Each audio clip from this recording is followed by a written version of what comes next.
Lucas, capítulo 1, verso 26.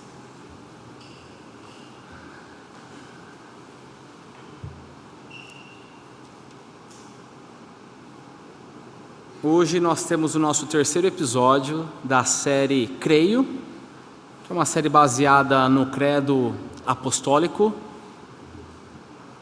No primeiro domingo, o pastor Tiago falou sobre a primeira parte. Na primeira quinta-feira, muito obrigado, Soninho. Na primeira quinta-feira, o pastor Tiago disse sobre a primeira parte do credo. Os irmãos se lembram? Creio em Deus Pai Todo-Poderoso, Criador dos céus e da terra. O pastor Marcelo, ou o pastor Mano, na quinta-feira passada, falou sobre a segunda parte, segunda frase. E em Jesus Cristo, seu único Filho, nosso Senhor. Então agora nós vamos para a terceira frase do credo, o qual foi concebido por obra do Espírito Santo, nasceu da Virgem Maria. Eu até quero desafiar você a cada quinta-feira a decorar uma frase. Você que não sabe o credo ainda, decor, eu sou um deles. Então esse é o desafio que eu coloquei para mim. Então a cada quinta-feira eu vou decorando uma frase. Então até aqui já foi. Próxima quinta-feira você dá continuidade. Quando nós chegarmos ao final da série, você já sabe o credo apostólico decor. Vamos ler então o texto de Lucas, que é um texto escolhido para falar exatamente dessa parte do credo apostólico, o nascimento virginal de Cristo, ou então o milagre do nascimento de Jesus. O texto diz assim: no 6º mês, o anjo Gabriel foi enviado por Deus a uma cidade da Galileia chamada Nazaré, a uma virgem que estava comprometida a casar com um homem da casa de Davi, cujo nome era José. A virgem se chamava Maria. E aproximando-se dela, o anjo disse: salve, agraciada, o Senhor está com você. Ela, porém, ao ouvir esta palavra, perturbou-se muito e pôs-se a pensar no que poderia significar esta saudação. Mas o anjo lhe disse: não tenha medo, Maria, porque você foi abençoada por Deus. Você ficará grávida e dará à luz um filho, a quem chamará pelo nome de Jesus. Este será grande e será chamado Filho do Altíssimo. Deus, o Senhor, lhe dará o trono de Davi, seu pai. Ele reinará para sempre sobre a casa de Jacó, e o seu reinado não terá fim. Então Maria disse ao anjo: como será isto, se eu nunca tive relações com homem algum? O anjo respondeu: o Espírito Santo virá sobre você, e o poder do Altíssimo a envolverá com a sua sombra. Por isso, também o ente santo que há de nascer será chamado Filho de Deus. E Isabel, sua parenta, igualmente está grávida, apesar de sua idade avançada, sendo este já o 6º mês de gestação, para aquela que diziam ser estéril, porque para Deus não há nada impossível. Então Maria disse: aqui está a serva do Senhor, e que aconteça comigo o que você falou. Então o anjo foi embora. Gostaria de orar com você mais uma vez, antes da gente prosseguir nessa reflexão. Senhor, nosso Deus, nós estamos diante da Tua palavra, que é santa, verdadeira. Deus, o mistério do nascimento de Jesus é algo muito alto para nós, ó Deus. É algo difícil de compreender. Mas nós pedimos a intervenção do Teu Espírito Santo para que não só possamos nessa noite compreender um pouco mais deste milagre que aconteceu lá atrás, mas também que o Teu Espírito Santo esteja nos trazendo lições aos nossos corações de como nós podemos aplicar essas verdades no nosso relacionamento contigo, ó Deus, no nosso dia a dia. Que o Senhor me use para a Tua glória, para a Tua honra, para a nossa edificação, em nome de Jesus. Amém. Irmãos, no Brasil, no nosso país, 70% da população, 70% é um bom número, se declara cristã. Muita gente. Mas o problema é que dentro dessa massa enorme de cristãos, que é muita gente, não há unanimidade acerca da pessoa de Jesus. Sobre quem seria de fato Jesus Cristo. E onde começa essa divergência de opiniões? Onde começa toda essa confusão? Sabe onde? Exatamente aqui nessa parte do credo apostólico, que é foco da nossa reflexão hoje. O nascimento virginal de Jesus Cristo. É isso que o credo aqui declara, que Jesus foi concebido por obra do Espírito Santo e nasceu no ventre de Maria. Alguns, entre aspas, cristãos, defendem que essa história do nascimento virginal é um mito, é uma fábula, não tem nem pé nem cabeça e por isso deve ser rejeitada. Os que defendem essa ideia são os liberais. Já ouviram falar dos liberais? Os liberais questionam mesmo tudo aquilo que a Bíblia traz como milagre. Para o liberal não é milagre, tem que ter uma explicação científica, ou então é um fruto de crendice de um povo, de uma época lá de trás. Mas os liberais não foram aqueles que começaram a questionar a doutrina do nascimento virginal de Jesus. Só para que você tenha uma ideia, lá no segundo século surgiu um poeta pagão, um pensador pagão chamado Celso, e ele inventou toda uma história dizendo que Jesus era o fruto de um relacionamento pecaminoso entre Maria e um soldado romano por nome Pantera.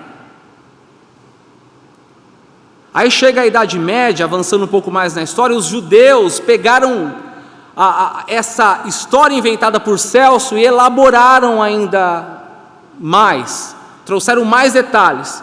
Os judeus na Idade Média criaram toda uma genealogia para provar que Jesus era filho de um soldado romano. Inclusive, se você conversar com um judeu ortodoxo hoje, o judeu, ele expressa muita raiva, ódio contra essa doutrina do nascimento virginal de Jesus. Para o judeu isso é um absurdo. Então olha só o nosso cenário, nós estamos rodeados, o mundo que não aceita essa doutrina, nós temos os judeus que se levantam em rebeldia contra esse ensino, enquanto isso os liberais estão dando risada da nossa cara, dizendo, vocês são bobos de acreditar no nascimento virginal de Jesus. E como que a gente poderia responder aos judeus, aos liberais, ao mundo? Bom, nós respondemos exatamente aquilo que a Bíblia diz acerca do milagre do nascimento de Jesus. E o que a Bíblia diz acerca desse milagre? Então é por isso que foi escolhido aqui o texto de Lucas. Nós temos outros textos que abordam o mesmo assunto, mas nessa noite eu escolhi o texto aqui de Lucas, o capítulo 1, para que a gente possa analisar essa questão mais de perto. Eu peço para que você acompanhe comigo, nós não vamos ler todos os versos novamente, mas eu gostaria apenas de fazer alguns comentários sobre o que nós lemos aqui nessa noite. O verso 26 nos diz que Deus enviou um anjo, o anjo Gabriel, É muito interessante o anjo Gabriel, porque é mais ou menos 500 anos antes aqui desse acontecimento, Gabriel aparece ali no Antigo Testamento falando com o profeta Daniel, e ali Gabriel está anunciando: olha, daqui mais ou menos 500 anos virá o Salvador de vocês, o Rei de vocês. Passam esses mais ou menos 500 anos e Gabriel volta aqui na Bíblia para anunciar o nascimento de Jesus. E Gabriel tem um endereço específico, uma cidade específica, tem que ser na cidade de Nazaré, que fica na região da Galileia, eram os caipiras da época do povo judeu, e tem o endereço certo, é na casa de uma moça chamada Maria. E eu digo moça porque para os estudiosos Maria aqui tinha por volta dos seus 15, 16 anos, e Gabriel vai então a essa moça, porque tem uma mensagem especial para ela. Meus irmãos, eu teria muita coisa para falar, muita coisa legal para falar sobre essa mulher aqui, sobre Maria. Que mulher de Deus, que mulher obediente. Em outra ocasião eu já manifestei isso diante da igreja, que tem alguns personagens bíblicos que eu gostaria de passar horas e horas conversando na eternidade. Uma dessas pessoas é Maria, uma mulher que obedece prontamente ao Senhor Jesus Cristo. É sim uma mulher especial, é abençoada, é bem-aventurada entre as mulheres. Eu teria aqui muitos motivos para falar de Maria, mas eu não vou me deter à história dela, porque Maria não é o foco aqui da história, não é o centro das atenções aqui desse texto. Aliás, se você reparar bem, o verso 28, o anjo diz assim para Maria: salve agraciada, ou seja, Maria aqui, ela está sendo alvo da graça de Deus. Ela está recebendo a graça de Deus, ela está recebendo a bênção de Deus. Então, ela é apenas um alvo, ela que não é o centro das atenções aqui nessa história. Então, eu não vou me deter aqui à história de Maria, mas eu quero destacar aqui a ação do Espírito Santo, qual gera essa criança, esse bebê no ventre de Maria. No verso 30, o anjo, então, diz a Maria o que vai acontecer com ela. Eu quero que você acompanhe aqui esse versículo. O texto diz assim: olha o que o anjo diz a essa moça: não tenha medo, Maria. E não era por menos, né? Imagina o susto que ela levou, né? Quem aqui já viu um anjo, pessoalmente, fisicamente? Imagina o susto que essa mulher levou, e o anjo começa então a falar com ela, hein? O anjo diz: então não tenha medo, Maria, porque você foi abençoada por Deus. Ou seja, Maria está sendo alvo da bênção de Deus. Você ficará grávida, moça. Você ficará grávida e dará à luz um filho, a quem chamará pelo nome de Jesus. Então, como se não bastasse o susto que Maria levou ali naquele dia, a coisa fica mais complicada quando o anjo diz que ela vai ficar grávida, e não é de qualquer criança. O texto segue dizendo que essa criança será grande, será chamado Filho do Altíssimo, ou seja, aqui está falando da divindade de Jesus. E ao mesmo tempo fala da humanidade, porque ele é chamado de Filho do Altíssimo, revela a natureza divina da criança, e fala também que ele é filho de Davi, que Deus, o Senhor, lhe dará o trono de Davi, seu pai. Isso revela a humanidade de Jesus. Então essa criança que será gerada em Maria é Deus e também humana ao mesmo tempo. E aí no verso 34, Maria, com todo esse susto, sem entender direito o que está acontecendo, a pergunta que ela faz é a pergunta que qualquer um de nós faríamos no lugar dela: como isso vai acontecer? Verso 34. Como será isso? Porque eu não me casei ainda, né? Parafraseando aqui o que ela diz no verso 34. E de fato, o verso 27 mostra que Maria ainda estava comprometida a casar com José. O que significa estar comprometido aqui? Naquela época, entre os judeus, havia um contrato de casamento, mas ainda não era bem o casamento. Era mais parecido com o nosso noivado no mundo ocidental. Só que era mais sério do que o nosso noivado. Só para que os irmãos tenham uma ideia, a quebra desse contrato traria uma punição enorme para os dois. Se houvesse traição durante esse período, a pena para quem traísse era pior do que se você tivesse casado. Então era um contrato muito sério, só que ao mesmo tempo eles não podiam ter relações. Durante esse período tinha que esperar o casamento. Então Maria está aqui, nesse limbo, caso não caso. Ela estava já prometida a se casar, mas ela ainda não tinha se casado com José. Então a pergunta dela é: olha, eu não me casei, eu não tenho relações com José, como poderia eu estar grávida? Como seria essa gravidez? E o anjo então explica para ela no verso 35, olha só que interessante. O anjo diz assim: olha, Maria, o Espírito Santo virá sobre você e o poder do Altíssimo a envolverá com a sua sombra. Gente, isso é muito legal, porque nos lembra da criação lá em Gênesis. No princípio criou Deus os céus e a terra. Diz que na criação, a palavra de Deus lá em Gênesis, o Espírito Santo envolvia a terra. O Espírito Santo pairava sobre as águas, criando vida, gerando vida. O mesmo Espírito Santo que gera vida lá na criação está envolvendo Maria agora nesse momento, para que ela gere um filho. O mundo levanta muita acusação sobre essa doutrina, sobre essa nossa fé do nascimento virginal de Jesus. Alguns questionam dizendo: olha, isso é fruto do pensamento pagão grego. Na mitologia grega você também tem histórias de deuses gerando outros deuses, ou gerando semideuses. Por exemplo, Zeus gerando Hércules. E meus irmãos, essas histórias da mitologia pagã grega não passam de histórias de fornicação entre seres divinos e seres humanos.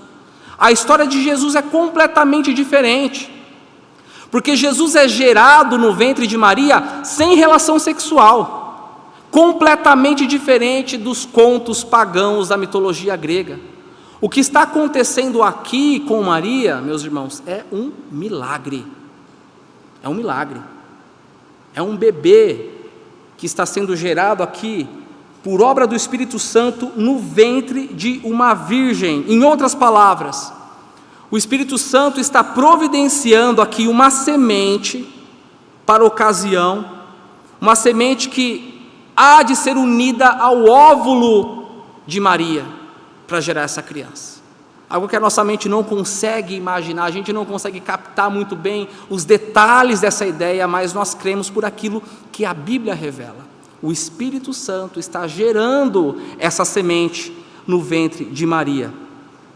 Irmãos, o nascimento virginal de Jesus, o milagre do nascimento de Jesus, é a estratégia perfeita para garantir a nossa salvação. Pensa comigo, se Jesus tivesse nascido, primeira hipótese, se Jesus tivesse nascido de pai e mãe humanos, ele herdaria o pecado, a natureza pecaminosa. Inclusive eu quero colocar uma minhoca na mente de vocês, só para especulação. Depois vocês reclamam com o pastor Davi. Mas olha só que interessante, João Calvino, a respeito do nascimento virginal, ele acreditava, inclusive ele escreve isso num dos comentários, que a natureza pecaminosa, ela não é transmitida pela mulher, mas é pela semente do homem. A pergunta é, de onde que ele tirou isso? Não tem nada explícito na Bíblia, mas de fato ele cita assim alguns textos em Romanos para chegar a essa conclusão. Para nós faz todo sentido, né? Porque a humanidade de Jesus vem de onde? De Maria. E se Calvino estiver certo, a Maria nasceu em pecado. Todo ser humano nasce em pecado, mas a mulher não transmite a natureza pecaminosa. É a semente do homem que transfere para os filhos a natureza pecaminosa. É meio doido isso tudo, né? Só para colocar minhoca na cabeça de vocês mesmo. Mas voltando aqui ao que eu estava dizendo. Primeira hipótese, se Jesus tivesse nascido de pai e mãe humanos, ele herdaria a natureza pecaminosa. Segunda hipótese, segunda alternativa, Se Deus tivesse criado um corpo para Jesus no céu, e Jesus não tivesse passado pelo nascimento, mas viesse à terra já como um ser humano pronto, ele poderia ser um ser humano, mas não da nossa espécie, não um de nós. Seria outra natureza, talvez um anjo, não sei. O nascimento virginal é a única saída, é a única via que permite divindade e humanidade na mesma pessoa, em Jesus. E a nossa salvação só é possível porque Jesus é Deus e humano ao mesmo tempo. Jesus é humano, e o fato de Jesus ser humano, ele pode nos representar, é um dos nossos. Quando nós temos as nossas lutas, as nossas tentações, o nosso irmão mais velho, Jesus, nos entende, ele intercede por nós. Mas se Jesus fosse só humano, ele não poderia nos salvar. Mas Jesus é Deus. E o fato de Jesus ser Deus possibilita a nossa salvação. Porque como Deus, Jesus pode resolver um problema que a gente não poderia resolver. A solução está na divindade de Jesus.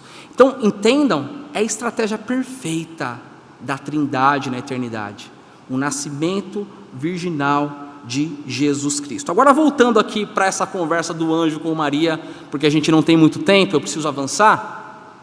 Imagina a mente dessa adolescente. Imagina a cabeça dessa noiva. Tanto que o anjo aqui, eu acho que ele fica até preocupado com a postura, o assombro de Maria. É como se ele estivesse dizendo: Maria, eu sei que tudo isso parece loucura, mas para Deus nada é impossível. Você ficará grávida sem relação. É impossível, mas vai acontecer, porque para Deus nada é impossível. Inclusive a sua parenta, que é estéril, humanamente não pode ter filhos, ela já está grávida, de 6 meses. Humanamente é impossível, mas para Deus não há nada impossível. E no verso 38, então, nós vemos a prontidão, a obediência e prontidão de Maria, quando ela responde assim: olha, aqui está a serva do Senhor, que aconteça comigo, eu aceito, que aconteça comigo o que você falou. Meus irmãos, Maria sabia aqui que a sua reputação estava em jogo. Como que ela vai explicar isso em casa, para sua mãe, para o seu pai, para suas tias, para a vizinhança? Imagina, chega lá para a mãe dizendo: mãe, estou grávida. Naquela sociedade, naquela cultura, Maria, como assim? Você sempre foi muito crente e fervorosa. Então, mãe, e não é de José. Como assim, Maria? O que deu na sua cabeça? Até explicar: não, o ente santo que há em mim é gerado pelo Espírito Santo. Ela sofreria sim humilhação, seria motivo de chacota, mas se é para a glória de Deus, se é Deus que está planejando tudo isso, se Deus está à frente, amém. É por isso que ela responde: que aconteça comigo assim então, conforme você disse. Irmãos, eu gostaria, com base nesse texto e também com base nesse trecho do credo apostólico que fala do nascimento virginal de Jesus Cristo, eu gostaria de compartilhar com a igreja 3 coisas a respeito desse milagre, do milagre do nascimento de Jesus. 3 lições que nós podemos aprender com essa doutrina. A primeira coisa é que, quando nós refletimos o nascimento virginal de Jesus Cristo, essa doutrina, nós compreendemos melhor como se deu a nossa conversão, o novo nascimento. Então, estudar e meditar no nascimento virginal de Cristo nos ajuda a compreender, a entender um pouco melhor o que é a regeneração. Porque o nascimento de Jesus aqui é um milagre, é algo que veio do alto, é algo que veio do Espírito Santo. E como nós fomos regenerados? Do alto. Você não é responsável pela sua regeneração. Você não cooperou em nada no seu novo nascimento, a não ser com o seu pecado. Você cooperou com isso, mas em nada. É obra completamente de Deus. Quando você abre o Evangelho de João, capítulo 1, verso 13, deixa muito claro que aqueles que nasceram de novo, nasceram do alto, nasceram do Espírito, não nasceram da vontade humana, não nasceram da carne. O nascimento de Jesus foi um milagre. O seu novo nascimento também foi um milagre diante de Deus. Maria não cooperou para o nascimento de Jesus. Você também não cooperou para a sua regeneração. Maria foi passiva aqui. Maria teria cooperado se o nascimento fosse por meio de, se a concepção fosse por meio de relação sexual. Aí ela teria cooperado, mas não. Ela foi passiva. Alguém pode argumentar assim: não, mas foi por causa do ventre de Maria que Jesus nasceu. Não. O ventre de Maria foi o instrumento, não a causa. Jesus nasceu por causa da obra do Espírito Santo. A nossa salvação é assim, meus irmãos. Você não foi salvo, você não nasceu de novo por causa da sua fé, mas é pela instrumentalidade da sua fé. É isso que diz Efésios capítulo 2. Nós fomos salvos pela graça, por causa da graça, por meio da fé, mediante a fé. A fé é um instrumento. O ventre de Maria foi um instrumento para o nascimento de Jesus. A nossa fé foi um instrumento para que apropriássemos da salvação dessa graça.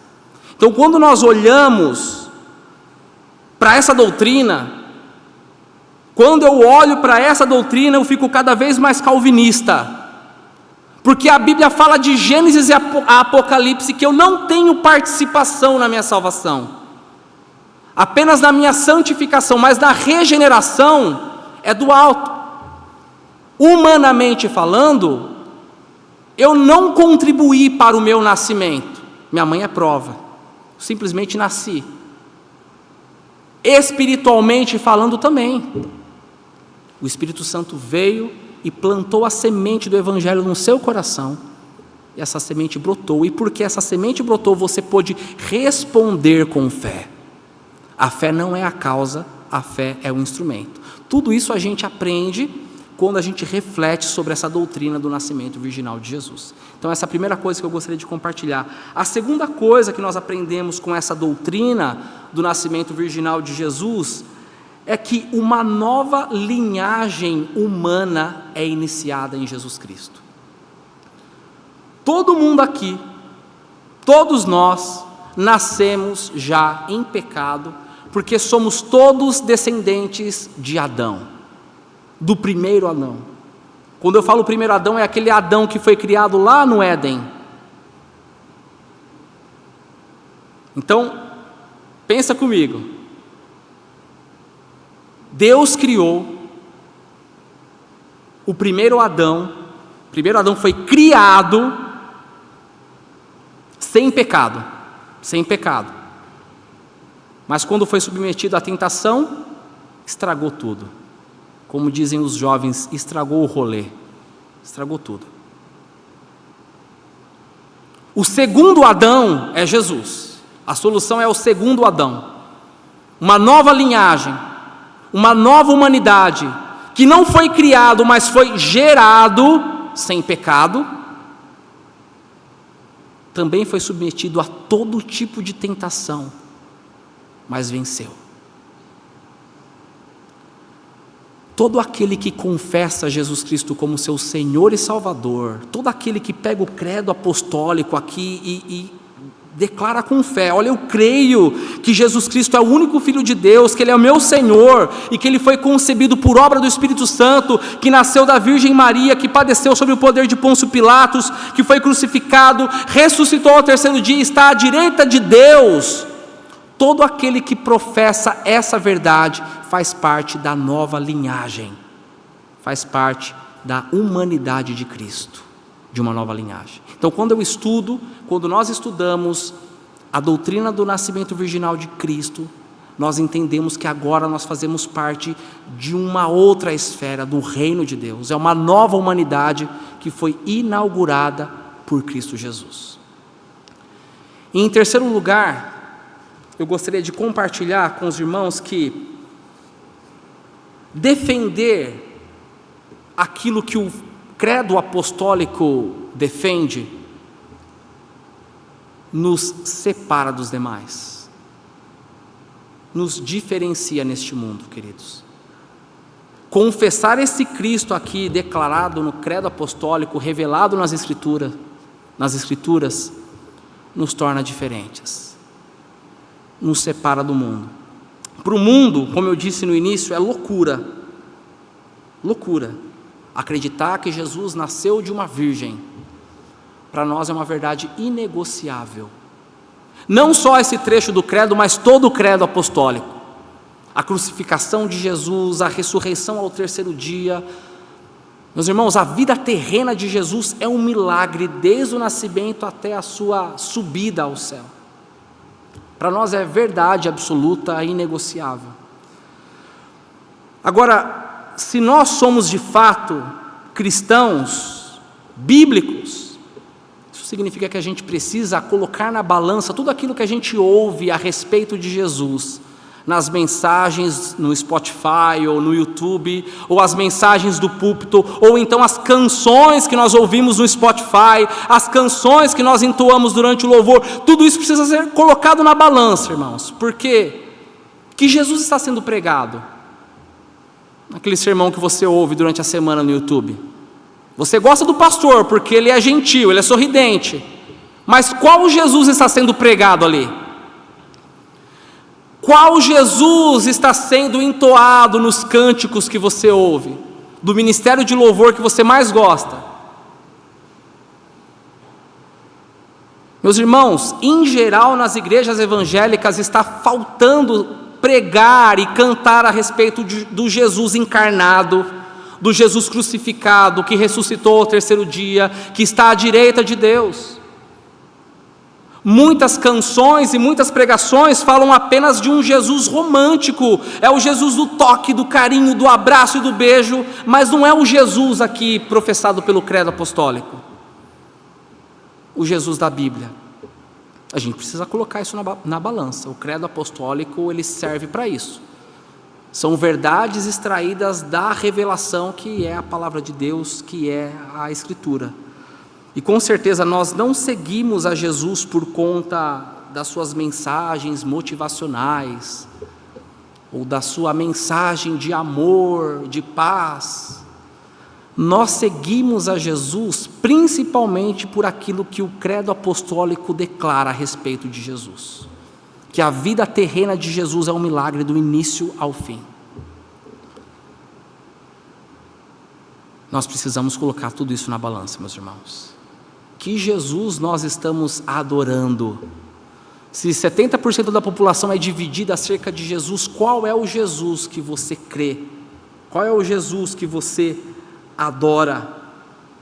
Sabe que quando uma igreja, tomara que isso nunca aconteça conosco, mas quando uma igreja começa a ter vergonha de pregar esse Jesus aqui declarado no credo, e começa a falar de um Jesus mais curandeiro, ou então mais como um mestre, como um moralista,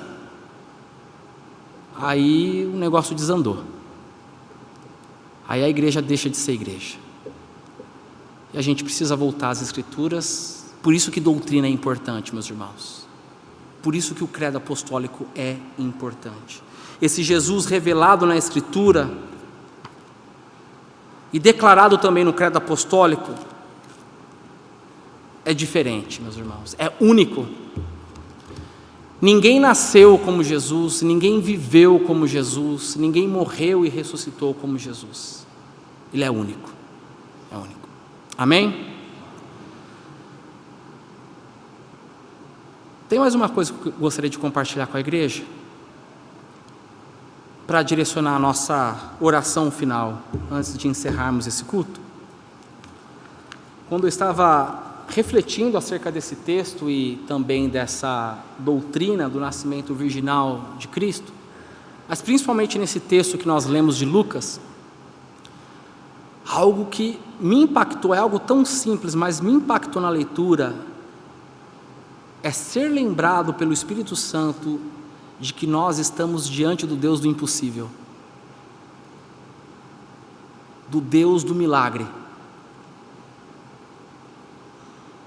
O mesmo Espírito Santo que gerou Jesus no ventre de Maria, é o mesmo Espírito Santo que está aqui conosco hoje.